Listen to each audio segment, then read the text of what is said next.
தொகுதிகள் அடையாளம் காண்பது தொடர்பாக தேமுதிக தரப்பில் முதலமைச்சரிடம் சந்திப்பானது நடைபெற்றிருக்கிற நிலையில் இன்று மாலை வேட்பாளர்கள் பட்டியல் வெளியாகும். முதலமைச்சர் வேட்பாளர் பட்டியலை வெளியிடுவார் என்று சுதீஷ் செய்தியாளர் சந்திப்பின் போது தெரிவித்திருந்தார். அதனை பார்த்துக் கொண்டிருக்கிறோம்.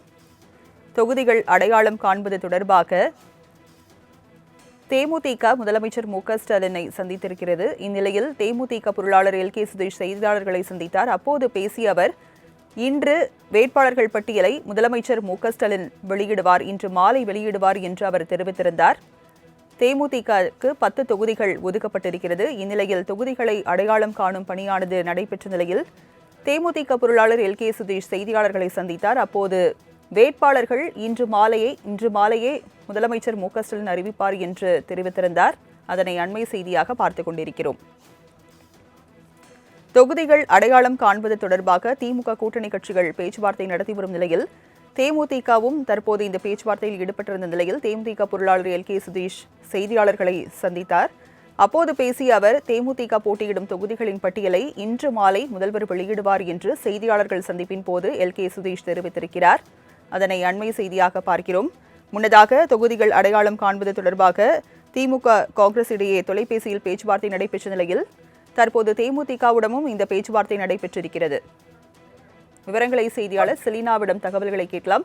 செலினா, தொகுதிகள் அடையாளம் காண்பது தொடர்பாக தேமுதிக பொருளாளர் எல்.கே. சுதீஷ் முதலமைச்சரை சந்தித்திருக்கிறார். இன்று மாலை வேட்பாளர்கள் பட்டியலை முதலமைச்சர் வெளியிடுவார் என்று செய்தியாளர் சந்திப்பின் போது தெரிவித்திருந்தார்.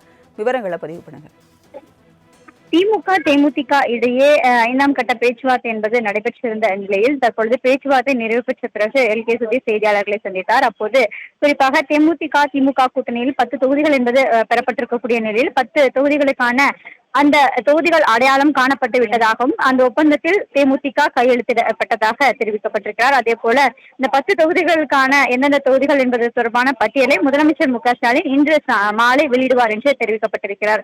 குறிப்பாக ஏற்கனவே திமுக கூட்டணியில் இருக்கக்கூடிய அனைத்து கூட்டணி கட்சிகளுடனான அந்த ஒப்பந்தம் என்பது தொகுதிகளுக்கான ஒப்பந்தம் கையெழுத்திடப்பட்டதாக கூறப்பட்டிருக்கக்கூடிய நிலையில் தேமுதிகவிற்கான அந்த 10 தொகுதிகள் அடையாளம் காணப்பட்டு அந்த ஒப்பந்தம் என்பது கையெழுத்திடப்பட்டதாகவும் இன்று மாலை முதலமைச்சர் மு.க.ஸ்டாலின் அனைத்து தொகுதிகளுக்கான எந்தெந்த தொகுதிகள் யார் யாருக்கு வழங்கப்பட இருக்கிறது என்பது தொடர்பாக தகவலை அதிகாரப்பூர்வமாக அறிக்கையாக வெளியிடுவார் என்று தெரிவித்திருக்கிறார்கள். குறிப்பாக காங்கிரஸ் மட்டுமே இன்னும் தொகுதிகள் உடன்பாடு எட்டப்படாத நிலையில் மற்ற கூட்டணி கட்சிகளுடனான பேச்சுவார்த்தை அனைத்தும் நிறைவு பெற்றிருக்கிறது.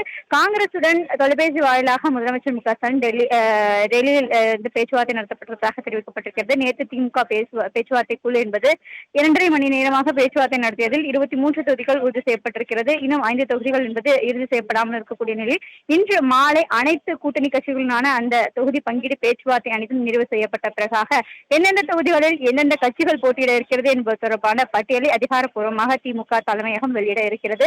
அதனைத் தொடர்ந்து நாளை திமுக வேட்பாளர் பட்டியல் வெளியாகும் என்றும் தெரிவித்திருக்கிறார்கள். நாளை காலை திமுக வேட்பாளர் பட்டியலும் மாலை தேர்தல் அறிக்கை வெளியாகும் என்று எதிர்பார்க்கப்படுகிறது.